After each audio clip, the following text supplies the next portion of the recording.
Hello, everyone. If you like what I'm doing here, please consider subscribing, liking, and commenting. It would really help the channel out quite a bit. Thank you very much.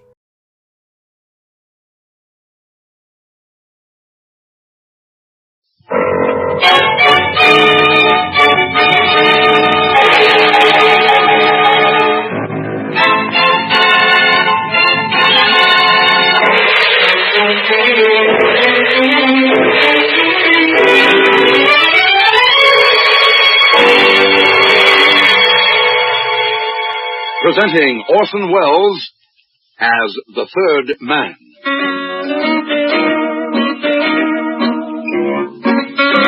The Lives of Harry Lime. The fabulous stories of the immortal character, originally created in the motion picture The Third Man, with zither music by Anton Karas.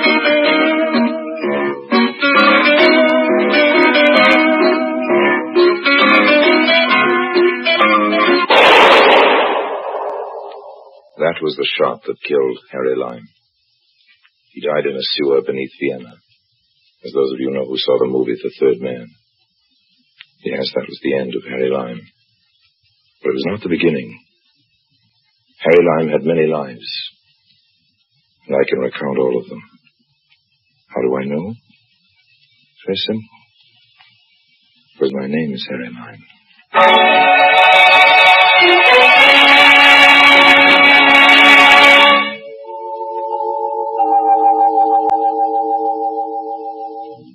Don't get me wrong, I love Budapest. From Budapest come goulashes and shardashes. Shardashes being something you dance and goulash being something you eat if you go for all that paprika. Me, I love it. So, when I got that telegram, I took the first train to Hungary. Maybe I'd better tell you about the telegram first. Dear Mr. Lime, it said, my bank is going to be robbed and I need your help. It was signed Fekete, evidently a man's name, nobody I knew. I knew all about bank robberies, however, and I was dying to help. Besides, as I say, I love paprika. So I started packing right away.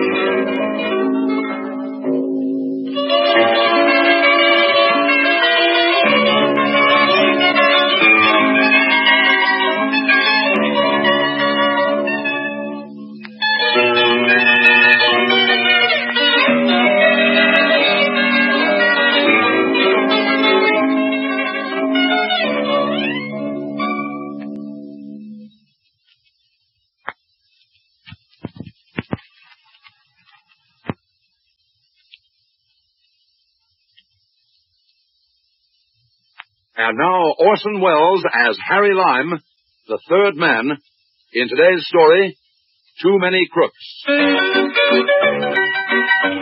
Before calling at the bank, I stopped at a cute little flower shop I happened to notice across the way. Good morning. Would you give me something for my buttonhole? Why, Lily. Lily, what are you doing here? We have some very pretty pink Come gardenias. on, Lily, don't tell me you don't remember me. And how are all the Corellis? The who? Don't give me that, Lily. My name is Lulu. Well, it used to be Lily, and you used to be a blonde. And the Corellis, as you know perfectly well, because you used to work for them, are the best bank robbers in Central Europe. Well, what about it, honey? Here are your gardenias, Harry. Now get out of here. Okay, honey, okay. No need to get in a hassle. I'm telling you, Harry, get out. I never was one to argue, so I took my gardenia across the street and wore it into the bank. Mr. Fekete will see Mr. Harry Lime. You can go in now, Mr. Lime. Oh, thank you. Mr. Fekete will see you. Yes, that's what I gathered. This way, please. And, Thank you. Oh, Mr. Lime, will you please extinguish your cigarette? Mr. Fekete does not approve of smoking. Thanks, I'll bear that in mind. Mr. Lime. Come in and shut the door. There's a date. Do you mind if I sit down, Mr. Fekete, or is there a rule against that? Sit down. You're a very impertinent young man, but I don't mind that. I'm an impertinent older man. We ought to get along together very nicely. What's your proposition, Mr. Fekete? Yeah. What do you mean? Just what I said. What's your proposition? Listen to me, Lime. I don't make propositions. I consider them. Have it your own way, Peggotty. I'm a big boy now, and I'm not so easily impressed. What do you mean, impressed? All this big desk, double secretary, Mr. Peggotty will see you now. Mr. Peggotty doesn't approve of smoking, busy executive hoopla. May go down very well with the bumpkins who give you their money to invest. It doesn't mean a thing to me. You sent for me, didn't you? I crossed 3 national borders to get here and lost a lot of time, so don't ask me what's my proposition. What's yours, Mr. Peggotty? Very good indeed. You're just the man I hoped you were. Have a cigar. Wouldn't that be breaking the rules? I make the rules, Mr. Lime, and I don't like cheap tobacco smoke. Not that I enjoy being forced to distribute these very costly, custom-made Havanas to every, or what is it you call them, bumpkin, who comes into my office. I think you'll enjoy these. Thanks. Right? Thanks. Good. Now that we're a little more at ease, suppose you tell me something about yourself. Why? What do you mean, why? I wish you'd stop asking me what I mean by everything I say, Peggotty. I said why, and I meant why. You put private detectives on my trail. You found me. You made me a very substantial down payment on services to be rendered. And now, when I get here, you want me to tell you about myself. That's just plain silly, old man. It's obvious that if you went to all that trouble and expense to get me here, you knew about me already. I'm the one to ask the questions, not you. Better and better. Mr. Lime, if you were just a little less notorious as a cook, I'd offer you a vice presidency in my bank. I forgive the insult, Mr. Peggotty. What do you mean, insult? You go asking me what I mean again. I meant insult. Now, don't you get pompous on me, Lime. You are a crook, a world-famous one. You don't want to deny that? What I don't want is very simple, Mr. Peggotty. I don't want to be a vice president of your bank. Huh? I follow you now. Don't worry, Lime. Right. I promised you $20,000. That's right. Or its equivalent in Hungarian pesos. Oh, wait a minute. And you'll get it without having to serve as an officer of this You bank. promised me $20,000, old man. There weren't any gimmicks in the agreement about the joke money you folks pass off on each other locally. I know.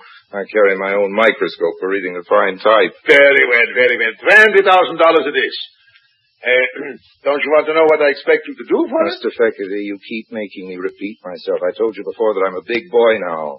If you're giving me $20,000, I can relax, not worry about asking you silly questions. You're going to get around eventually to telling me what you expect me to do for it. Did you ever hear of a bank giving a reward? Yes, but only after a bank robbery. Exactly. Exactly. Only after a bank has been robbed. I'm reversing the procedure line. I'm giving the reward first. Oh, so that's the little caper, is it? You want me to rob your bank for you? Well, not at all, not at all. A reward is usually given for apprehending the thieves who have robbed the bank.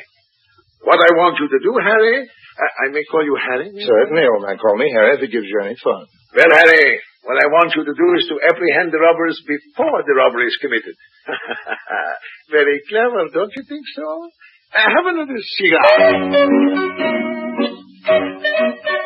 In my business, I may get in the way of an awful lot of screwy deals, but I can tell you that never in a long career have I been offered in complete seriousness a loopier proposition than Mr. Peggotty's.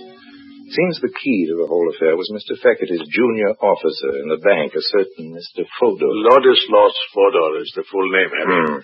He's one of our vice presidents. I see. I tell you this right now, the man is an unprincipled criminal. Oh? And come here, and I'll show him to you. Come this way. You can see him through the glass panel. Yes. There he is. Oh, that one. Second desk to the right. With all those silly hairs pasted over his bald head. That's the man. He was not very dangerous to me. Fodor? Dangerous?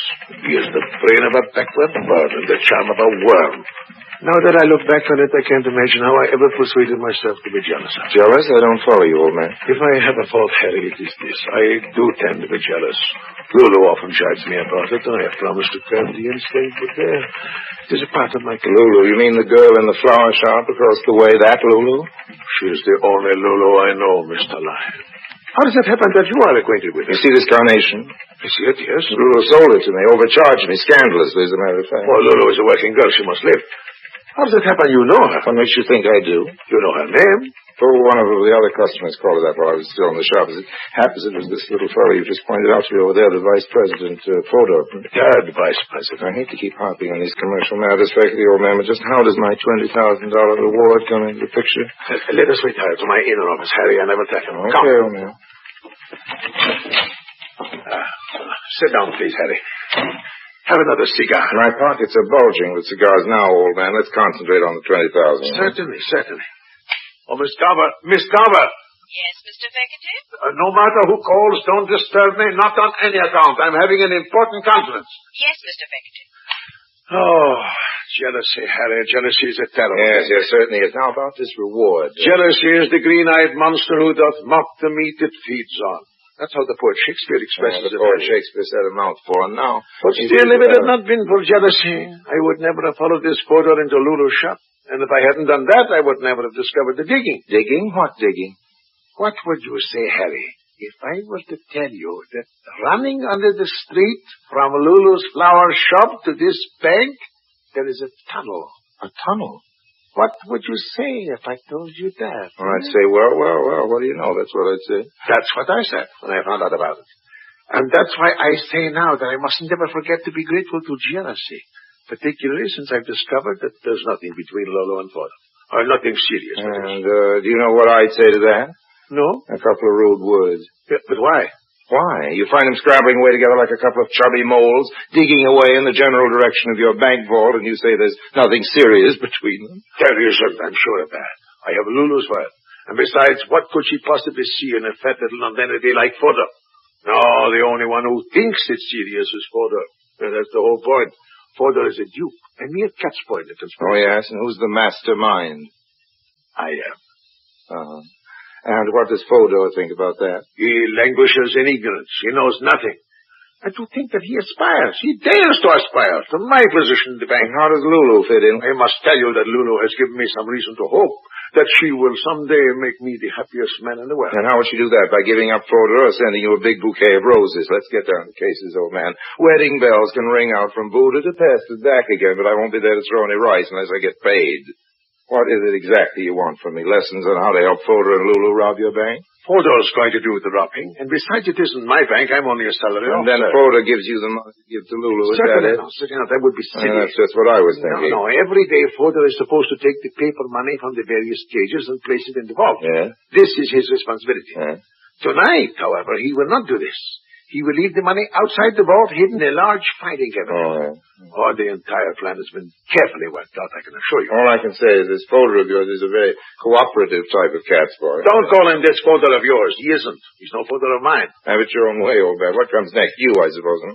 You come a half hour later with a dark lantern and a gunny sack. You wrap up the money, join Lulu, who's been waiting for you across the street in the flower shop, and the two of you, hand in hand, move off down the road into the sunrise and also into the very choicest Hungarian hoosegow. What is a hoosegow? A jail or prison, a place of forcible incarceration, a lockup for bad little bank robbers. Not at all, not at all. It is Fodo who goes to prison. Oh, yes? And how do you work that? That is one of the things I want you to arrange. Oh, I see. I'm going to have to earn that $20,000. I think we'll start by having it deposited in my name and in somebody else's bank, old man. Why now? And why another bank? Well, every bank in Budapest isn't going to be robbed tonight, so I think I'd prefer one of the others. And I'll take it now because I know you wouldn't want me to go to the police with what is, after all, a fairly sordid little Good story. for the issue, but that's blackmail. Oh, watch your language, old man. Blackmail's a nasty word. You know, all I want is protection for my poor little $20,000. I'll give you service for it, too, but I want to be absolutely positive that you're ready to meet your payroll. Very well. You'll have your money, but you will help me. I'm going to need a few more solid facts, old man. Well, it all began with this insane jealousy of mine for Fodo. Oh, yeah? I took to following him. He used to go into Lulu's flower shop at night long after it was closed. And one time he left the shutter unfastened and I went in. There were no lights in the shop itself, but I could hear voices from the basement below. I opened the trapdoor very carefully so as not to be heard. And what do you think I saw? You saw Lulu, Fodo, and three men all hard at work digging a tunnel. Yeah. How did you know? I didn't, I guess. After all, you told me there was a tunnel. But the three men, how did you know about them? Still guessing. It's pretty obvious that Mr. Fodo and Lulu couldn't dig much of a hole without getting some help. Tell me this, it was Lulu who persuaded you to call me in on this deal, wasn't it? How did you know that? Still just guessing, old man, just guessing. Now, let me guess on for a minute and stop me when I'm wrong. When you saw what Lulu and Fodo were doing, you went home and brooded for a while, and a few days afterwards you confronted her. It was the next day. Oh, okay, it was the next day. And Lulu admitted she was planning to rob the bank, but said she was just using Fodo, and you were the only one she really cared about. And if you joined the party, it's you she'd run off with, leaving Mr. Fodo holding the bag.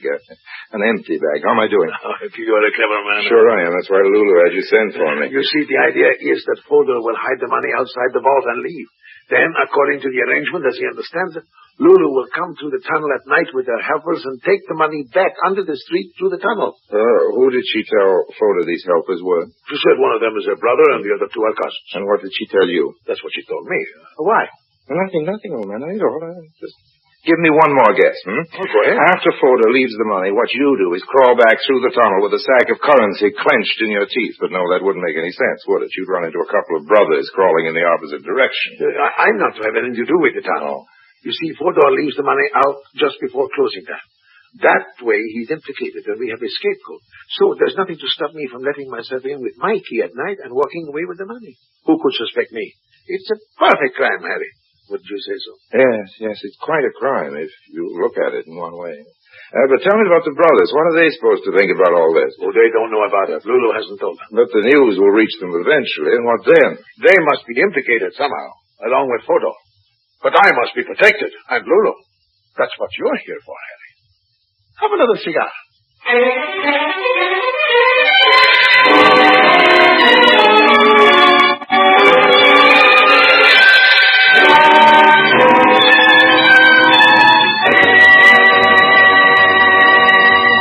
Orson Welles returns in just a moment as the third man.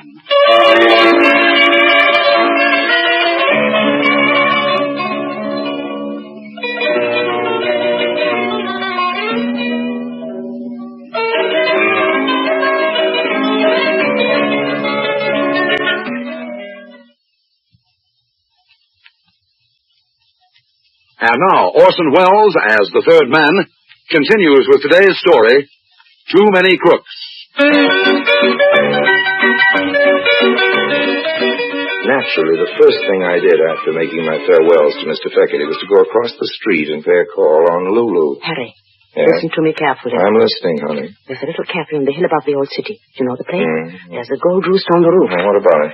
Go there and wait for me. You never can tell when Fodor or Feckerty will be bursting in here. They keep jumping across the street to check up on each other and buying geraniums. Go to the cafe and I'll be with you as soon as I can close up here. What about the boys below? Oh, what do you mean? The construction crew, the Corellis. Oh, Feckerty told you about the Corellis? I would have found out anyway, Lily. Lulu. Okay, what happens to them if you shut up the store? Isn't there a way out? No, but they won't be finished work before I'm back. And besides, what they don't know won't hurt them. Lily, or rather Lulu, it looks to me as though just about everybody around here is due to be hurt by what they don't know.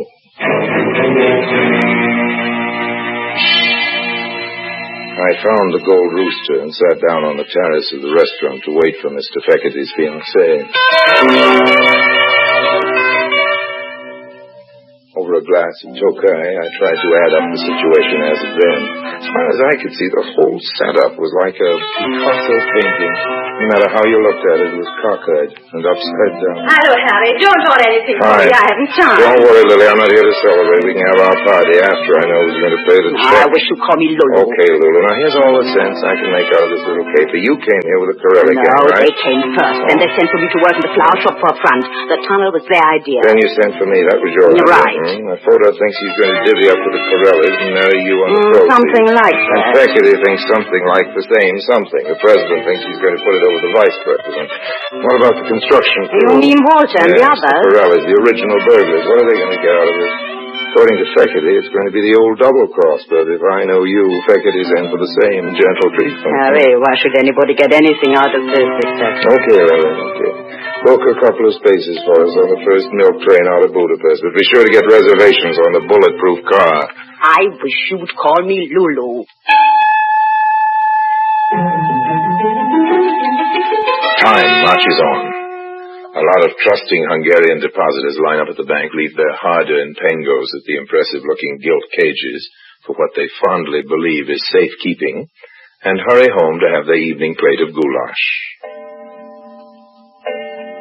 Closing time comes and goes. Feckerty doesn't leave. He just pretends to, and stays skulking in his office.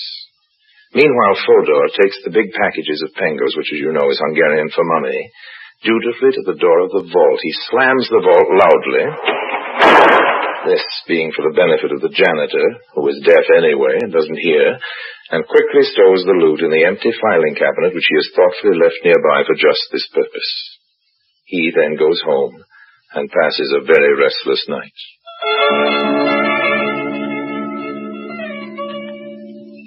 The moon rises over the city and winks at its own reflection in the Danube. A lot of good Hungarians are in their beds. The others are all in a nightclub called the Arizona dancing a Shardash. They do not come into this story, so we'll leave them dancing.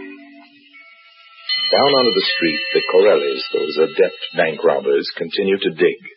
They are putting the finishing touches on their tunnel, and we will not listen in on them because their conversation is very vulgar indeed. In his luxurious office, Mr. Feckerty sits biting his nails and dreaming of a long West Indian cruise with Lulu in an adjoining deck chair.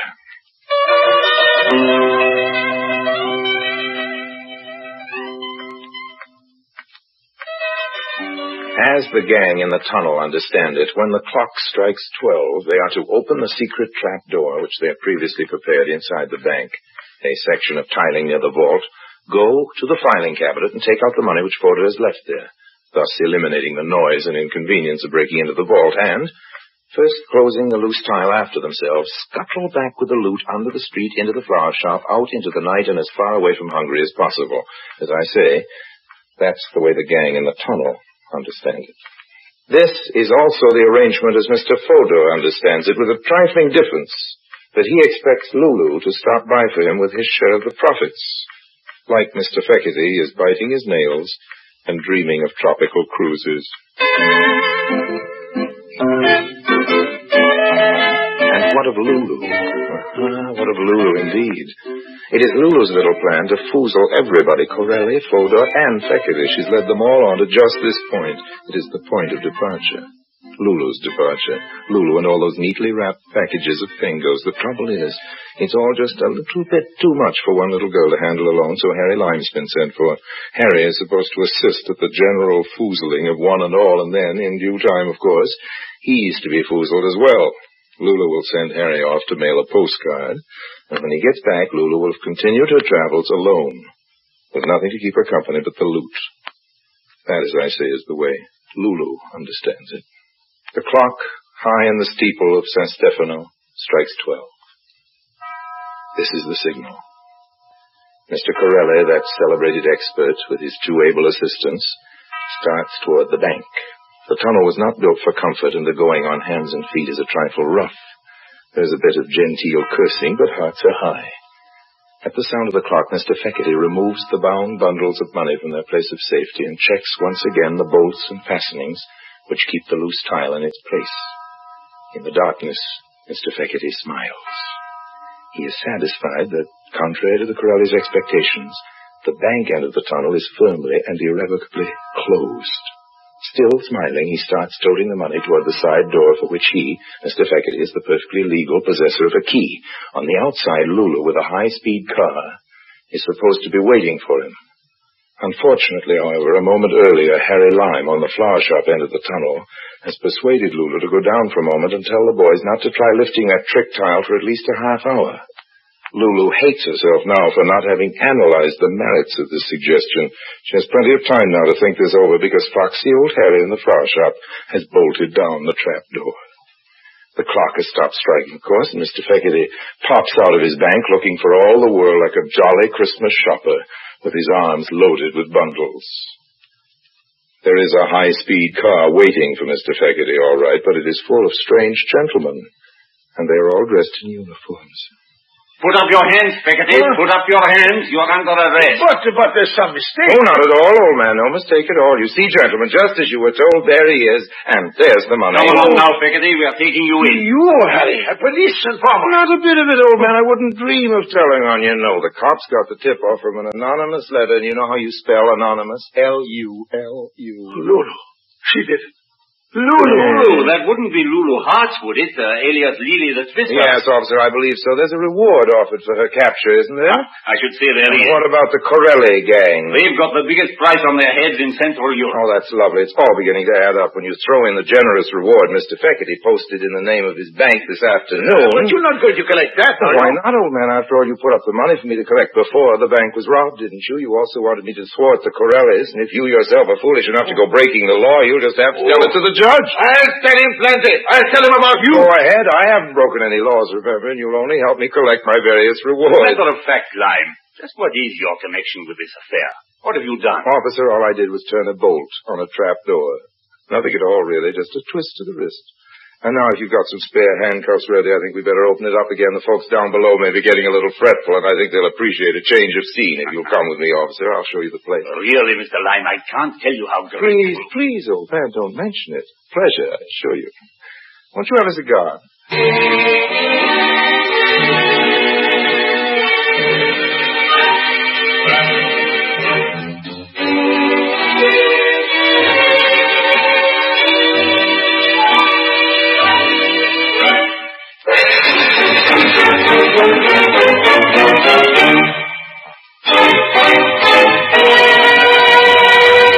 Harry Lime returns in just a moment.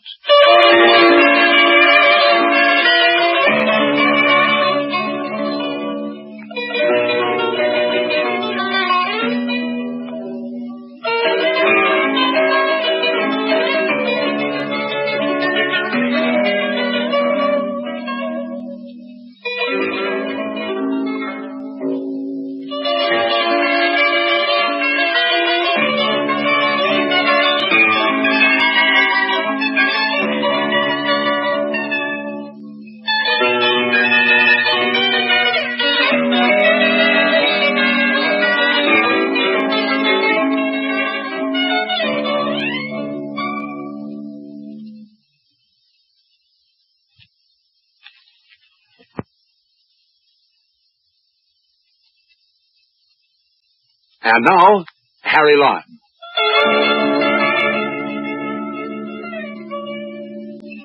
You know, friends, I had thought of substituting those fat packages of pengos for the same weight of old newspapers. But the rate of exchange wasn't so good on the pengo just then, so I resisted the temptation. After all, as Mother always said, too many crooks spoil the goulash.